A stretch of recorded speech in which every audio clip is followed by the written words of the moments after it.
Hello everybody, it's Janine here with my assistant's dog, canine partner Pugsley, sat next to me at my studio space.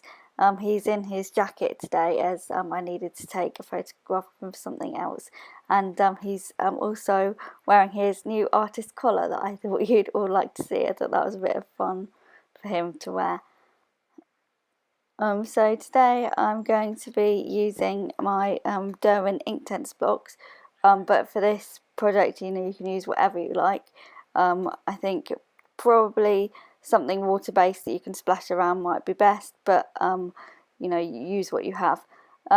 So today I thought we could have a go at creating some messy art, and you might think, why would you want to do that? So this is what I'm going to be chatting about in this video. The other week I was watching a video by Dellow about messy art, and as I was watching that I thought, wow, this is what I'm trying to encourage other people to do, to be free within their art. So this video is inspired by Kim Dellow's video. I'll link her channel and that video in the description below. Thank you, Kim, for the inspiration. So I think it's great to create messy art sometimes, just where you have no expectations, and you don't worry about the outcome. And messy art can help you, free up your art, and it's a great way to kind of be able to express yourself and your emotions. I think it's important to think about making big gestural marks and not getting caught up in the details for this. I think it's a great mindset to have. I think often we can get really caught up in how our artwork has to be perfect and no mistakes in it, and I think this is like a really sort of freeing exercise to do through the groups I do, Creative Minds, that I explained in my introductory video.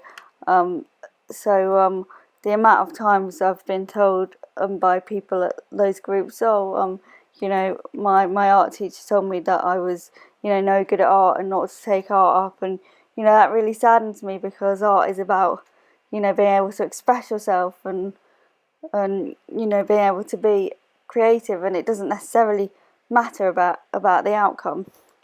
And I feel that when I'm creating art, the moment I tell myself, oh, this has to be good enough to go into an exhibition, then I worry about it too much, and it just often doesn't work out. So I almost tell myself, this is just play, and then that way some of it doesn't work out, and some of it does. And I think it's better to be free and not so worrying, and then it makes the process more therapeutic, and it's more about the process, which I think is really important when we're thinking about our mental well-being. It's to do with the process, and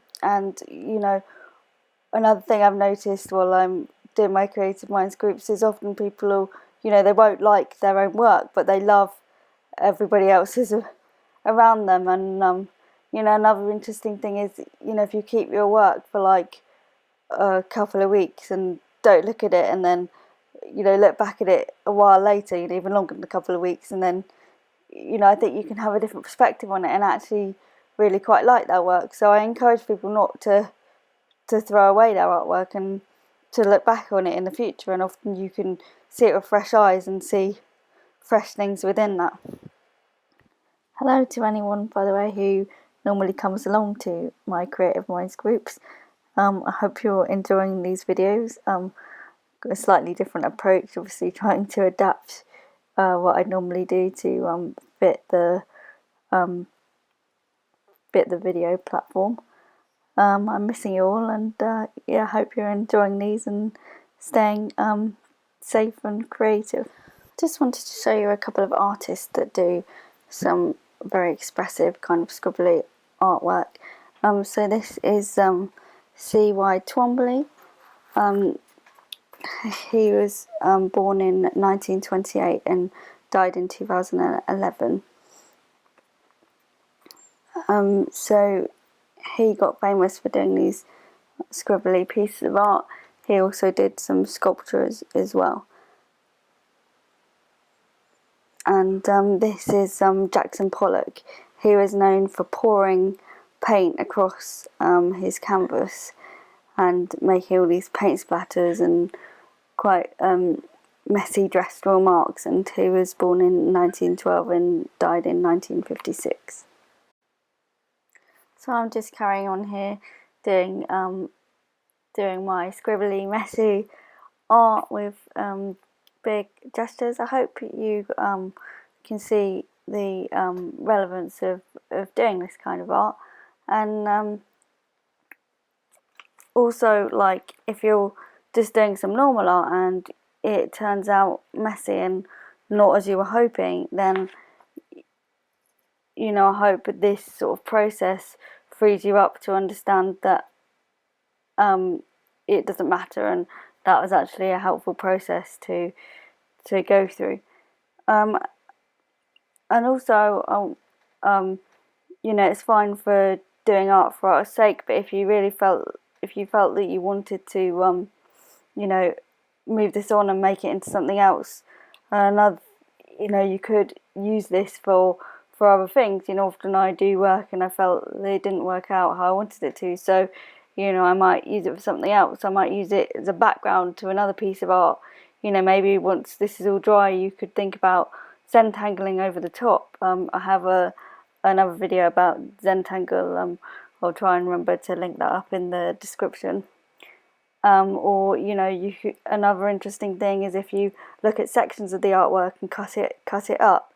And this is what I'm showing you here. I've done some other artworks, and I've cut different sections of them up, and then I've made them into greetings cards, and played around with the composition of which ones I put together, and created greetings cards. So there's lots of things you can do. I'd encourage you not to throw your artwork away, as I said earlier, and even if you don't make it into something else, it's about the process, and that process is very important and can be helpful just to be focusing our minds on something else, and especially in this time of lockdown, like giving us something else to focus on, and being able to be very expressive. Anyway, I hope this video has been helpful, and I hope you join me in my next video. Okay, bye for now.